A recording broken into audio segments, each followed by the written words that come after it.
Marami ang natuwa at naaliw sa naging pagbisita ni Bimby Aquino bilang guest co-host sa longest running noontime show na Itbulaga. Bagamat espesyal na guest appearance lamang ito, kapansin-pansin na naging komportable siya sa pakikipagsalamuha sa mga host at sa mga manonood. Agad ding umani ng papuri si Bimby dahil sa kanyang pagiging natural sa harap ng kamera. Marami ang nakapansin sa kanyang pagiging magalang, mahinahon at may magandang sense of humor habang nakikipagbahagi sa programa. Sa social media, nagbahagi ng positibong komento ang ilang netizen na tagahanga.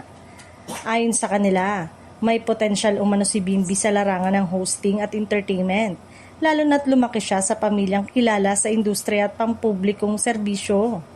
May ilan ding nagsabing bagay umano kay Bimby ang format ng noontime show dahil sa kanyang kakayanang makipag-usap at magdala ng sarili sa harap ng maraming tao. Para sa kanila, isa siyang sariwang muka na maaaring makadagdag sa kasiyahan ng hatid ng programa. Dahil dito, may mga netizen na nagpahayag ng kanilang kahilingan na sana ay mabigyan pa siya ng mas maraming pagkakataong bumalik bilang guest host at posibleng maging regular host sa hinaharap.